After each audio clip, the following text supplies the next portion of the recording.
আসসালামু আলাইকুম প্রিয় ভিউয়ার্স, আশা করি সকলে ভালো আছেন, সুস্থ আছেন। আমি সুলাইমান হোসেন আছি আপনাদের সাথে নতুন আরও একটি ভিডিও নিয়ে। আমাদের আশেপাশে অনেক মানুষ আছে যাদেরকে আপনি কল দিলে তাদের কল ব্যস্ত দেখায়। হতে পারে আপনার বন্ধু বান্ধব, হতে পারে আপনার আত্মীয় স্বজন। আপনি কল দিলে ব্যস্ত দেখায় এবং তারা কল দিলে কল চলে আসে। তো তারা কোন সেটিংসটি মোবাইল অন করে রাখে সেটা আজকে আমরা দেখব।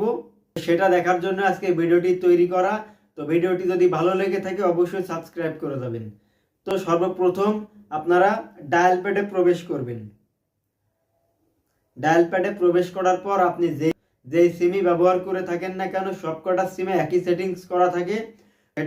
সেটা করার জন্য আপনাকে ডায়াল প্যাডে একটি নাম্বার ডায়াল করতে হবে। তো নাম্বারটি হচ্ছে, আমি ডিসপ্লেতে দিয়ে দেবো, তারপর আরও একবার দেখিয়ে দিচ্ছি, *21*0160#।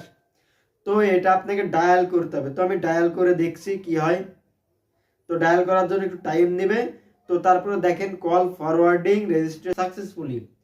তো এটা করলে কি হবে, এটা করলে আপনি সবাইকে কল দিতে পারবেন, কিন্তু অন্য কেউ আপনাকে কল দিয়ে বিরক্ত করতে পারবে না।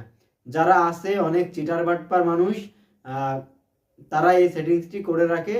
তো এই সেটিংসটি কিভাবে আপনারা আবার বন্ধ করবেন, তো সেটি বন্ধ করার জন্য আপনাদেরকে আবারও ডায়াল প্যাডে আরেকটি নাম্বার টাইপ করতে হবে। তো নাম্বারটি হচ্ছে #21# লিখে আপনি যেই নাম্বারে বা অথবা যেই সিমে ডায়াল করেছিলেন সেই সিমে আরও একবার ডায়াল করবেন। তো আমি ডায়াল করে আপনাদের প্র্যাকটিক্যালি দেখিয়ে দিই।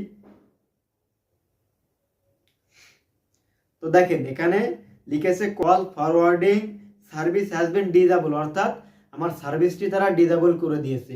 তো এইভাবে আপনারা খুব সহজেই আপনারাও চাইলে তাদের মতো করে আপনাদের নাম্বারটি বন্ধ করে রাখতে পারবেন। তো প্রিয় ভিউয়ার্স, এই ছিল আজকের ছোট্ট একটি ভিডিও। যদি ভিডিওটি ভালো লেগে থাকে অবশ্যই সাবস্ক্রাইব করে দেবেন। ধন্যবাদ।